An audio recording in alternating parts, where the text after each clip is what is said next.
শুভ সকাল বন্ধুরা, welcome back to my channel. তোমরা সবাই কেমন আছো? আশা করি ভালো আছো।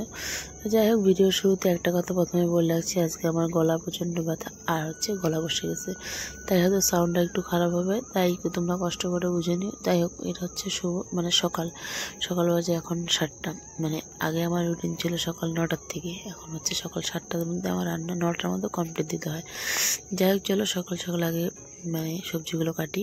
আজ করবো হচ্ছে করলা সজনা দিয়ে একটা সর্ষে বাটা করবো, চটচটি যেটাকে বলে, আর করবো হচ্ছে কত্তি মাছের ঝোল। তো যাই হোক, তো চলো সবজিগুলো কাটি। আর যেটা কথা বলো তো, তোমাদের সঙ্গে যে কথাগুলো সবসময় শেয়ার করি সেটা হচ্ছে দৈনন্দিন জীবন। যে পরিবারে যদি কেউ অসুস্থ থাকে তার সমান দুঃখী কেউ হয় না। আর আমার বলতে কি, আমার দুঃখ তো দুই দিকেই, এক হচ্ছে আমার হাজব্যান্ড অসুস্থ, একদিকে হচ্ছে আমার ছেলে অসুস্থ। তো যাই হোক, নিজের দুঃখ অন্যের সঙ্গে প্রকাশ একটু কম করাই ভালো, কারণ নিজের লোকরা না এইগুলো সবসময় ব্যঙ্গ মনে করে। আমার কষ্ট দেখে আমার নিজের লোকরা আমাকে দেখে হাসে, বুঝলে? আমার কষ্ট যে কষ্ট সেটা আমার, কারণ তাদের তো পরিস্থিতি আমার মতো না। তাদের যদি আমার মতো হতো, তাদের সংসারে কেউ চাষ মেন যেটাকে বলে কলিজার টুকরা সন্তান, আমার ছেলে অসুস্থ, তাদের যদি বাচ্চা অসুস্থ তারা বুঝতে পারতো, কিন্তু তারা তো বুঝবে না, কারণ তাদের পরিবারে কেউ অসুস্থ নেই। বুঝবেটা কীভাবে বলো? আমি এত কষ্ট করে সংসার করছি আর আমার সন্তান অসুস্থ, আমার কষ্ট আমার কাছেই, আমার কষ্ট কেউ বুঝবে না।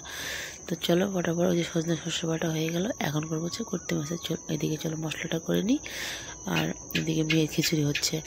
তো আমার সোনা মা তো খায় খিচুড়ি, আর খায় মুড়ি ছাতু আর নিউট্রিসন বিস্কুট দিয়ে খায়। আমি সবসময় ওদেরকে ঘরোয়া খাবার দিতেই ভালোবাসি আর দিই। আমার ছেলেকেও আমি ছোটোর থেকে যেভাবে মানুষ করেছি, আমার মেয়েকেও, কিন্তু আমার ছেলে হয়তো তখন পরিস্থিতি ভালো ছিল, একটু ভালো খাবার বলো, ডেইলি ফ্রুটস এগুলো আমি দিতাম, যেমন শিং মাছটা প্রায় দিনই খেত, কিন্তু আমার মেয়ে সেগুলো পারে না। সেটা পারে না হচ্ছে আমাদের ইনকাম সোর্স এখন কম, আর আমাদের মোট হচ্ছে মেডিসিন খরচাটা বেশি।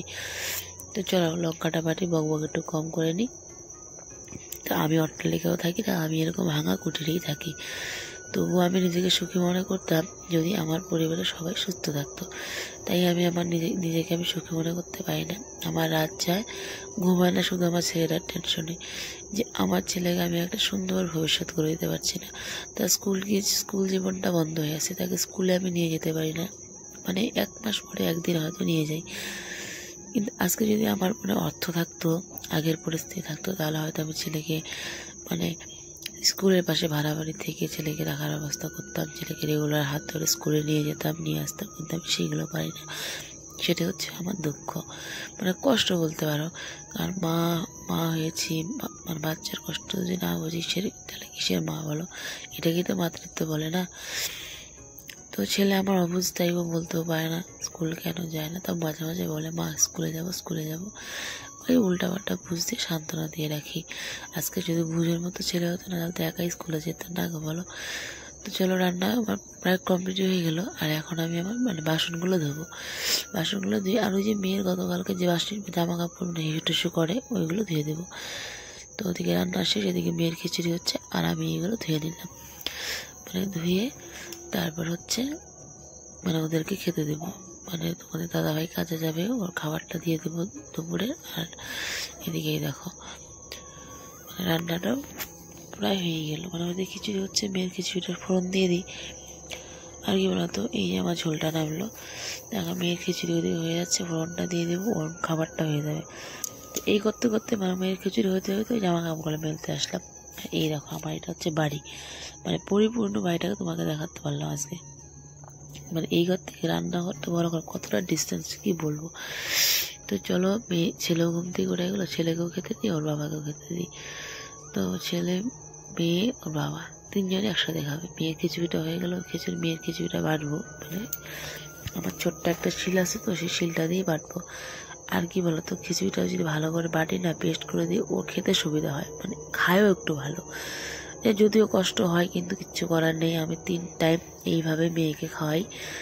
কিন্তু আমার ছেলেকে আমি যেভাবে করেছি, সে মেয়ের ক্ষেত্রেও আমি এতটুকু ত্রুটি রাখি না। কিন্তু হয়তো যে পরিবেশে আমার ছেলে মানুষ হয়েছে, বা যে অর্থের মধ্যে মানুষ, সেটা হয়তো আমার মেয়ে পাচ্ছে না, কিন্তু তবুও আমি এই তোমার দাদাভাই খাবারটা রেডি করে দিলাম, ও যেটা নিয়ে যাবে খাবারটা, ও ওরাও খাবে, আমিও পরে সবার পরে খাবো, মানে মেয়েকে খাইয়ে ঘুম পাড়িয়ে দিয়ে তারপরে খাবো। আর আমার আজকে নাকও মানে একদম জাম, কথাও বেরোচ্ছে না, কিন্তু কিছু করার নেই, ভিডিওটা দিতেই হবে। তো দৈনন্দিন জীবনের কাজটা তোমাদের সঙ্গে শেয়ার করি। আর তোমাদের কেমন লাগে আমার সঙ্গে অবশ্যই শেয়ার মানে বলবে, কমেন্ট করবে আমার কোন ভিডিও তোমার দেখতে ভালো লাগে। তো এই করতে করতে আমার সোনামাদ ওই যে ঘুম থেকে উঠে গেল, স্নান করিয়ে ওকে আসলাম তেল মালিশ করতে। এই তেল তো মালিশ করতে চায় না, একবার চায় আর একবার আসে, একবার চায় আর আসে, আমি এভাবে ধরে আনি আর মালিশ করি।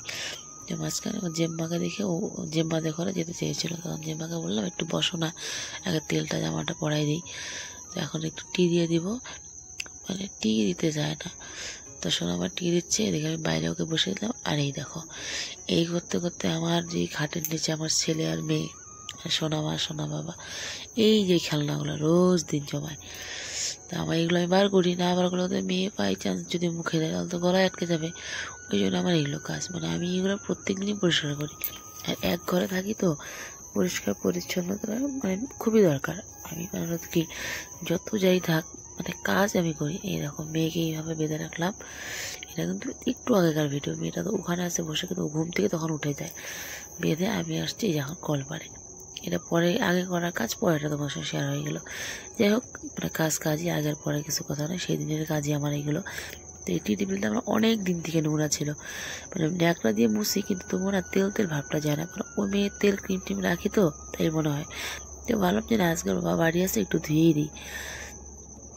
তো এইগুলো একটু পরিষ্কার করলাম। আর আমার ওই যে পানের ডাবরটা, ওইটা একটু ডাবর না ঠিক মানে টিফিন বাটি বলতে পারো, প্লাস্টিকের, তো সেটাকে একটু পরিষ্কার করে নিই। আর তোমরা হয়তো ভাববে যে দিদি কথা বলে এরকম উপরটা হয়ে গেল, আমার মানে গত 7 বছর থেকে আমার হচ্ছে শ্বাসকষ্ট, ওই জন্য না মানে স্পিডে কথা বলতে বলতে না আমার একটা উপর টান আসে, যদি ওই নিঃশ্বাসটা আমি না নিই আমার খুবই কষ্ট হয়, তাই মানে ভয়েসটা দিতে একটু কষ্ট হয়, তবু আমি মানে দিই। কেউ হয়তো অনেকে বলবে কি ভয়েস দিতে পারে না, আমি সত্যি পারি না গো, মানে চেষ্টা করি তোমাদের মতো ভয়েস দিতে, কিন্তু কিচ্ছু মানে তবু না হয় না। যাই হোক মানে আমার কষ্ট হয়। তো আজকে ছেলেকে বললাম বাবা একটু পূজা দে না, আমি সময় পাচ্ছি না, ছেলেকে বসে বসে পূজা দোষ মানে শিখিয়ে দিলাম, কিন্তু ও তো পারে না। তাও দেখলাম মানে আমার মতো করে পারেনি, কিন্তু যেমন পারছে যথেষ্ট ভালো, সেটা আমার মাথা সমান। হ্যাঁ, তো এই দেখো ছেলে পূজা দিচ্ছে, ওকে একটু শিখিয়ে দিলাম, বুঝিয়ে দিলাম।